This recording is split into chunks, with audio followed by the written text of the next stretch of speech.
সুপ্ৰভাত বন্ধু বান্ধৱীসকল পম্পিৰাজ ব্লগছৰ অন্য এটা ভিডিঅ'লৈ আপোনালোকক পুনৰবাৰ স্বাগতম জনাইছো।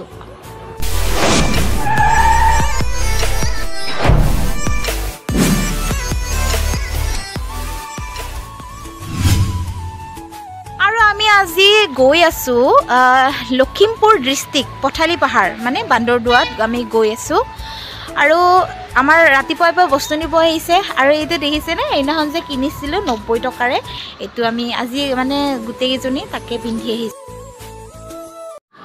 আৰু এয়া আমাৰ বাছত এতিয়া বস্তু উঠাই আছে আৰু বস্তু বাহানি আগত উঠাই লৈ ধুনীয়াকৈ এতিয়া আমি বহি লৈছোঁ বাছত। আৰু এতিয়া আমি বস্তু বাহনি বাছত উঠাই এতিয়া বহি লৈছোঁ আৰু ভণ্টিয়ে আৰু মই আৰু জেউতি আমি 90 পিন্ধি আহিছোঁ। মানে বুজি পাইছেনে সেইদিনা যে কিনিছিলোঁ 90 টকা তাকে আমি পিন্ধি আহিছোঁ আৰু তাকে দেখাই আছোঁ। আৰু মই ভইচ ৰেকৰ্ড এইকাৰণে দিবলগীয়া হ'ল, পাছফালে গান চলি আছে তাৰ কাৰণে, নহ'লে কপিৰাইট লাগিব যে তাৰ কাৰণে মই ভইচ লগাই দিছোঁ। এতিয়া গোটেই গান লামি আহিছোঁ চাহ খাবৰ কাৰণে। ইয়াতে বস্তু উঠাই আছে ন, বস্তু উঠাই আছে আৰু আমি চাহ খাব আহিছোঁ এতিয়া গোটেইকেইজনী। তো এতিয়া চাহ খাই লওঁ আৰু নেকি এতিয়া আমি বিশাল মিষ্টান্ন ভাণ্ডাৰত আহি আছোঁ চাহ খাবৰ কাৰণে। আৰু আজি বেছি দূৰ নহয়, আধা ঘণ্টাৰ ৰাস্তা, কিন্তু দুটা শ্ব' হ'ব। মানুহবিলাকে চাওক ন, এতিয়া আমি আহি পাইছোঁ হোটেলত। ইমান ধুনীয়া গোন্ধ ওলাইছে ধূপৰ। আৰু এই হোটেলত আহি আমি লৈছোঁ খাবৰ কাৰণে একাপ গৰম গৰম গাখীৰ চাহ আৰু লগতে চিঙৰা আৰু মিঠাই। আৰু ৰাতিপুৱাৰ পৰা চাহ খোৱাৰ আগতে খাই লওঁ এগিলাচ ঠাণ্ডা পানী। ঠাণ্ডা পানী খালে মানে ৰাতিপুৱা গেছৰ কাৰণে, গেছৰ প্ৰব্লেম নহয়, তাৰ কাৰণে এনেই মই ঠাণ্ডা দিনত পানী কমেই খোৱা যায়, কিন্তু এইকেইদিন মোৰ গেছৰ বহুত প্ৰব্লেম হৈছে, তাৰ কাৰণে ৰাতিপুৱাৰ পৰা চাহ নোখোৱাৰ আগতে মই এগিলাচ গৰম পানী নহয় ঠাণ্ডা পানী খাই আছোঁ। আৰু ৰুমত গৰম পানী খাওঁ বাৰু, বেয়া নেকি ল'লোঁ আৰু কি কৰিবি। গতিকে মাখি আৰু ৰুইছোঁ।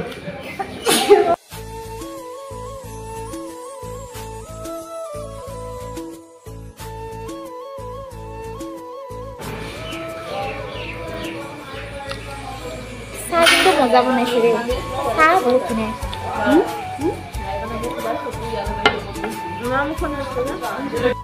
আৰু এইফালে গোটেইকেইজনীয়ে ব্যস্ত খোৱাত চিঙৰা আৰু মিঠাই।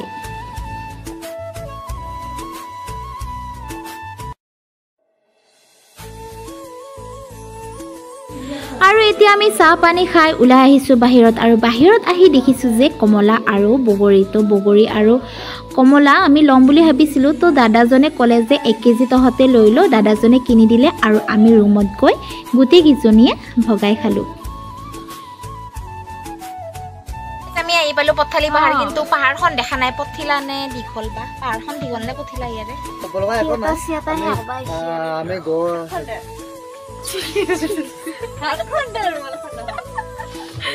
গহপুৰৰ পৰা আমি পথালি পাহাৰ আহি পালোঁ। আজি আমাৰ ফাৰ্ষ্ট নাইট, আজি আমাৰ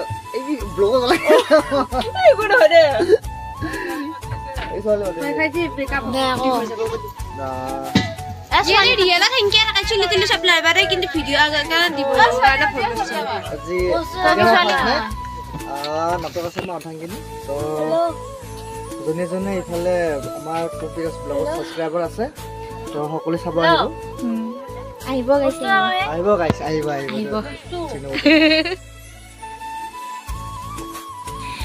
এতিয়া আমি বাছৰ পৰা নমাইছোঁ সৰু সৰু বেগখিনি আৰু পাছফালে নমাই আছে টিকলাই ডাঙৰ হলডলকেইটা। আৰু বস্তু নোমোৱা হোৱাৰ পাছত বিশ্বদা আমাক লৈ যাব, ৰুম দেখাব আৰু ৰুম চাব যাম কৰবী আৰু মই। তো গাইজ আমি গৈ আছোঁ ৰুম চাবৰ কাৰণে আমাৰ বিশ্বদাৰ লগত। পুৰা উৰি গৈ আছোঁ আমি তিনিটা এতিয়া। আৰু কালি পথালি পাহাৰ ক'ত আছেনো বিশ্বদা? পাহাৰখন কি পথালি নেকি? অঁ, তো যদি কালি পাৰোঁ আমি চাব যাম।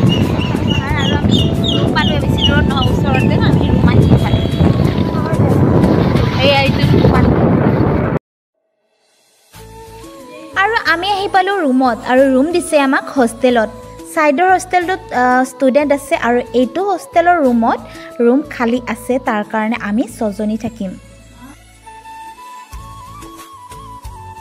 আহি পালোঁ আমাৰ ৰুম আৰু ৰুম এতিয়া ইমান লেতেৰা কৰি থৈছে মানে আৰু আমি এয়া ফলিঙৰ মাজত ঝাৰু লওঁ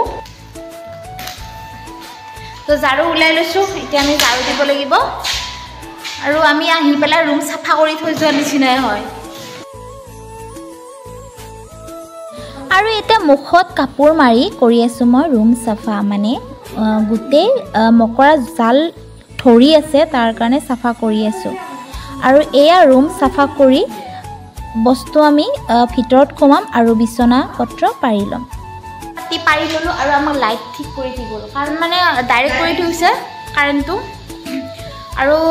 আমি মানে গাখীৰ কিনিছিলোঁ গোটেইকেইজনে এটা বটল কিমান টকা লৈছে 30 টকা আৰু এতিয়া গাখীৰ গৰম কৰি আছোঁ আৰু এয়া লগত বগৰী খাই গান শুনি আছিলোঁ আৰু গান শুনি আছিলোঁ তৰালী বাৰ গান মই তৰালী বাৰ গান বহুতেই ভাল পাওঁ মাতিলে নামি অহা গানটো শুনি পেলাই মানে ইমানে ভাল লাগিছে আহি পেলাই মই মানে ঘৰ ঝাৰু দি পেলাই মানে কামখিনি কৰি পেলাই সেইটো গান মই 4বাৰমান শুনিলোঁ ঘৰ মানে ৰুমটো চাফা কৰি আছোঁ আৰু গানটো মানে শুনি মানে তাৰপিছত গানটো শুনি আছোঁ মানে পিছত চাব মন চাই পেলাই মানে চকু পানী ওলাই গৈছে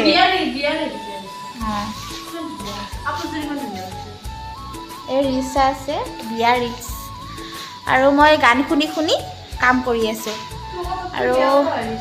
ভাবিলোঁ গান আৰু শুনাৰ মাজতে এটা ভিডিঅ' বনাই থৈ দিওঁ এতিয়া গাখীৰ গৰম কৰি আছোঁ গাখীৰ আৰু মুড়ি আছে তেনেকৈ খাম আৰু ইয়াতে শ্ব' সোনকালে হ'ব সোনকালে যাব লাগিব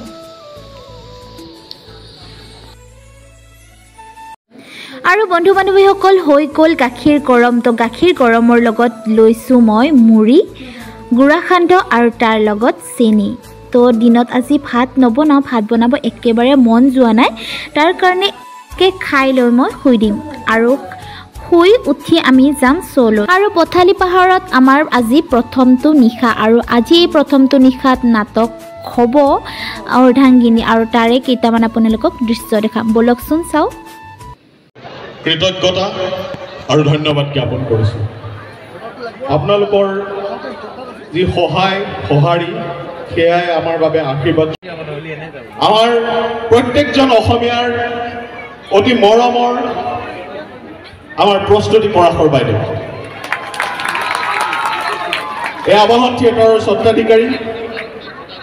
অভিনেত্ৰী তাতকৈও ডাঙৰ কথা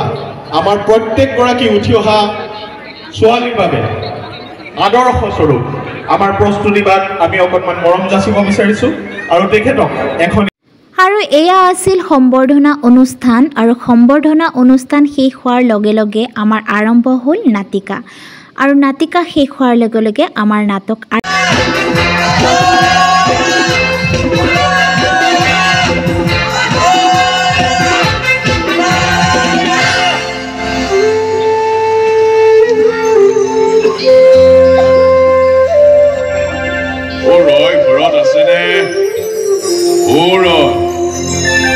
বোলো ঘৰতে আছে দেখোন কি ভাগ্য আমাৰ এই পুৱাতে যে আমাৰ চোতালত আপোনাৰ পদবেলা পৰিল হেৰি নহয় কওক শৰ্মা আপোনাক মই এটা কথা কওঁ কওকচোন কলা সংস্কৃতিৰ পথাৰখনত সৃষ্টিৰ নতুন শয় সৃষ্টিবলৈ আগুৱাই যাওক আপুনি আগুৱাই যাওক নটৰাজৰ শ্ৰীচৰণত এপাহি ফুল আৰু বন্তি জ্বলাব এয়া কেনেকৈ সম্ভৱ ক'ত পাম শিল্পী কলাকুশল তাতে আকৌ মাতৃপূজাৰ আন্দোলনে চান কৰিছে অসম্ভৱক সম্ভৱ কৰিব লাগিব আপুনি ৰণুৱা সৈনিকৰ দৰে আগুৱাই যাব লাগিব জন্ম দিয়ক এটি নতুন শিশু আৰু পোহৰাই তোলক আপোনাৰ বহুমূলীয়া উপদেশৰ বাবে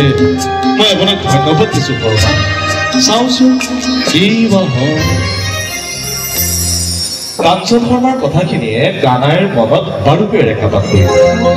জাতীয় জীৱনৰ বাস্তৱ ক্ষেত্ৰত কিছু হ'লেও ভোটৰ সন্ধান দিবলৈ আৰু গ্ৰাম্য অৰ্থৰ বাবে কৃষ্ণ কানাইক অসম চৰকাৰে অসম সৌৰভ বঁটা প্ৰদান কৰিছিল বাৰু খুৰা কোৱাচোন কেনে আছে আবাহন কেনে আছে কৃষ্ণ কানাই শুন তেনেহ'লে কোনোদিনে হাৰ নমনা মানৱটো আজি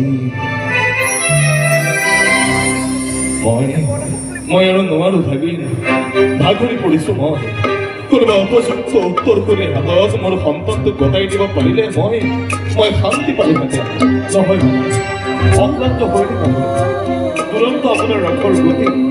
আপুনি তেনেকৈ নহয় ভাগিন নহয় সময় একো ক্ষমা নকৰে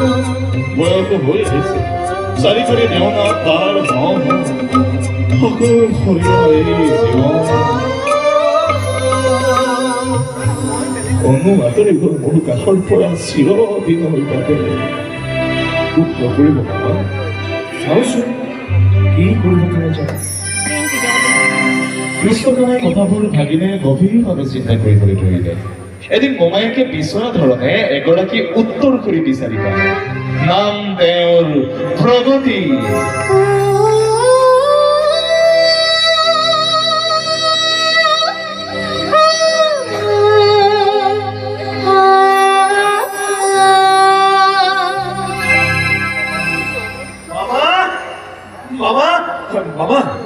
বাবা আপোনাৰ দুশ্চিন্তা আঁতৰি মই পাই গলো আপোনাৰ যোগ্য উত্তৰ সঁচা প্ৰগতি আপোনাৰ সন্তানক এওঁই নামত পালন কৰিব নমস্কাৰ খুৰা প্ৰগতি মই অতি হেঁপাহেৰে অতি মৰমেৰে অতি নিষ্ঠাৰে অতি যত্নেৰে প্ৰজ্বলিত কৰি ৰখা বন্তি গছি সদায় জ্বলাই ৰাখিব পাৰিবানে তুমি লক্ষ্য স্থিৰ কৰি যিকোনো বাধা বিঘিনি নেওচি কদাপি বিচলিত নোহোৱাকৈ আগুৱাই যাব পাৰিবানে তুমি পাৰিম খুৰা পাৰিম যথেষ্ট পুত্ৰ স্নেহেৰে মই মোৰ কৰ্তব্য পালন কৰিম মই জীয়াই থকালৈকে এটাৰ ধুমুহা আহিলেও নমাব নিদিওঁ কোনোদিনে আপোনাৰ সন্মানত কথা দিছোঁ আগুৱাই যোৱা প্ৰগতি পিছলৈ ঘূৰি নাচাবা আৰু চাওঁতে চাওঁতে নাটিকাও শেষ হ'ল নাটিকা শেষ হৈ আৰম্ভ হ'ল আমাৰ নাটক অৰ্ধাংগিনী নহয় মানে নতুন কলেজটো অলপ সোনকালে যাব মানে খালি বিগত মেডাম মই ভাল নাখাওঁ মানে কি লগৰ আছে ৰেষ্টুৰেণ্টতে চিকেন বিৰিয়ানী খুৱাই পেট ভৰিয়ে আছে নাখাবি মানে তয়ো নাখাওঁ হ'ব দে এই নহ'লে মোক এই দিয়ে কোনেও নাখালে যেতিয়া মই ভাত খাই এই মাছ মাংস খোপা মই এনেই বজাৰ কৰি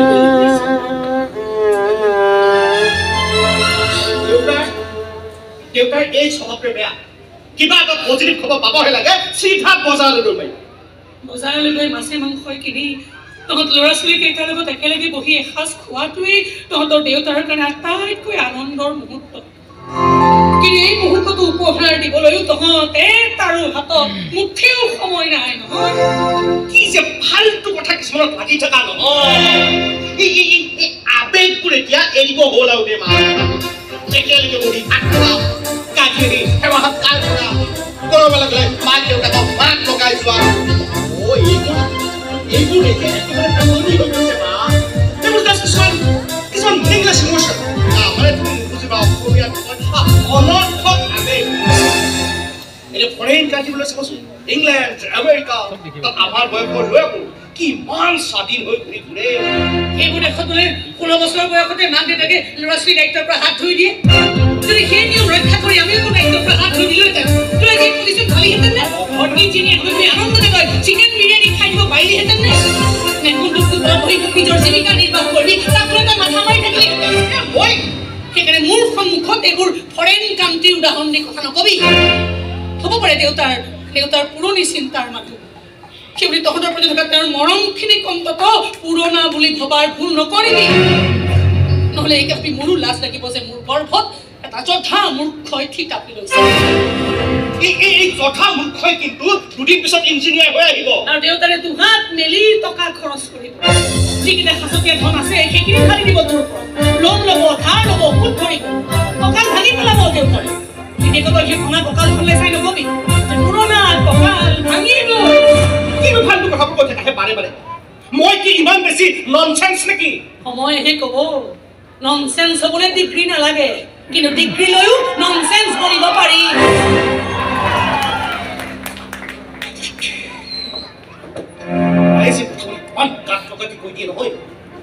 দেউতা দেখোন তেনেকুৱা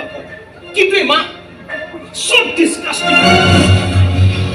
আৰে মল্লিকা বড়ৰ একমাত্ৰ জীয়েকৰ বিয়া পাৰ্টিটো গ্ৰেণ্ড হ'বই লাগিব হয় হয় হয় খুব ভাল ল'ৰা জানানে খুব ভাল ল'ৰা মানে মেধাৱী সি মানে বাধ্য হয় নেকি আজি বাৰু বলাবা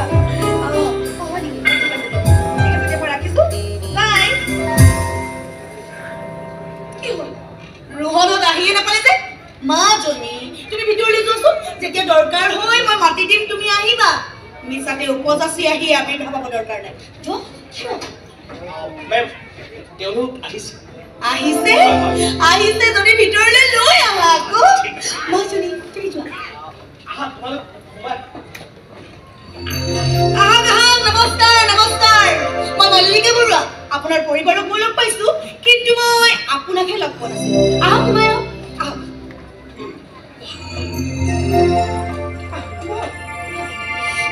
মই নহ'লে ভিতৰলৈকে যাওঁ নেকি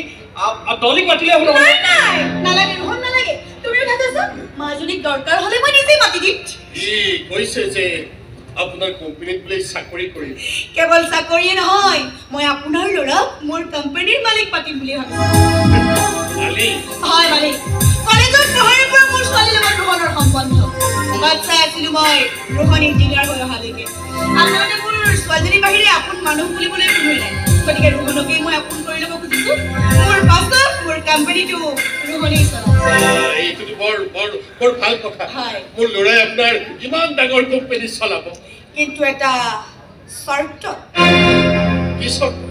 বিয়াৰ পাছত ৰোহন মোৰ ঘৰত থাকিব মোৰ ঘৰত থাকি সকলো কাম কাজ কৰিব মানে দেউতা সেই মেম এদিন আমাৰ ঘৰলৈ গৈছিলে নহয় মানে আমাৰ এই ঘৰটো বৰ এটা পচন্দ কৰা মোৰ ছোৱালী সেইখন ঘৰত নাই সেইখন ঘৰত কোনো কাৰণতে তাই এডজাষ্ট কৰিব নোৱাৰিব গতিকে তাই বিয়া হৈ তাই থকাটো একেবাৰে অসম্ভৱ গতিকে ৰোহন থাকিব লাগিব মোৰ ঘৰত থাকি সিহঁতৰ সংসাৰখন হ'ব আপোনাৰ ইমানতে শেষ নে আপোনাৰ আৰু কিবা ক'বলগীয়া আছে মই ৰোহনক কৈছো মোৰ জোৱাই হিচাপে তাৰ এটা ষ্টেটাছ ৰক্ষা হোৱাটো মই বিচাৰিমেই মাজে সময়ে ফোনত কথা পতাটো বেলেগ কথা কিন্তু যি ৰাজনৈতিক মানুহৰ লগত মিক্স আপ কৰাটো তাৰ ক্ষেত্ৰত শোভা নাপাব গতিকে নেচাৰেলি আপোনালোক আৰু ৰোহনৰ মাজত এটা দূৰত্ব তৈয়াৰ হ'ব আৰু সেই দূৰত্ব আপোনালোকেও মানি লোৱাটো উচিত অন্ততঃ ল'ৰাৰ সুভৱিষ্যতৰ স্বাৰ্থত আচলতে দেউতা আচলতে মানে মেমে ক'ব খুজিছে যে ইয়াকে ক'ব খুজিছে যে তইতো আমাৰ লগত থাকিব নোৱাৰ আমাৰ লগত মিলা মিছাও কৰিব নোৱাৰ কেৰিয়াৰৰ কথা আছে দেউতা কেতিয়াবা কিছুমান এডজাষ্ট কৰিবলগীয়া হৈ যায় মাৰ বাপেৰ লগত বৰ ভাল এডজাষ্টমেণ্ট কৰিছ শুনটো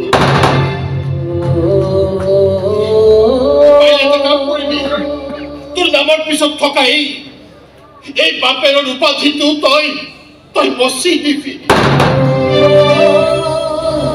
তেনেকৈ কোনেও বাপেৰৰ কথা শুনি আপুনি নকৰে আৰু তয়ো বুকু ফিন্দাই গৰ্বেৰে কৈ দিব পাৰিবি যে তই তোৰ বাপেৰক চিনিকে নাপাৱ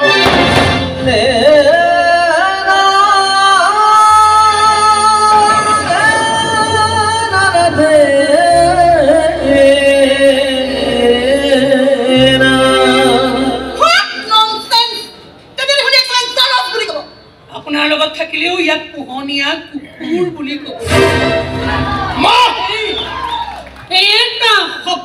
এটা শব্দ মা তাৰ কাৰণে যে কত কিমান সহ্য কৰিবলগীয়া হয় নহয় চৰিয়াবলৈ উঠা হাতখন নমাই আনিবলগীয়া হয় গালিবোৰ জিভাৰ আগলৈ আহিলেও জিভাখন কোচ খুৱাই ৰাখিবলগীয়া হয় সন্তানৰ ভৱিষ্যতৰ ঠিকা লোৱাবোৰক চুলিত ধৰি টানি টানি ৰাস্তাই ৰাস্তাই চোচৰাই নিবলৈ মন গ'লেও লাজতে হাত ভৰিবোৰ নমাই ৰাখিবলগীয়া হয় কিন্তু তেওঁলোকক কিবা কৰিলে নাঙঠ হ'বতো মোৰ ল'ৰাই আপুনি যাব পাৰে যাম মনলৈকে বোলো নিশ্চয় যাম কিন্তু তোমাৰ আগতে এটা কথা কৈ থৈ যাম আজি আপোনালোকে মোৰ স্বামীৰ অন্তৰত মোৰ অন্তৰত বৰ বেয়াকৈ আঘাত বহুৱালে সেই আঘাতৰ কিন্তু প্ৰত্যুত্তৰ নিদিয়াকৈ মই নাথাকি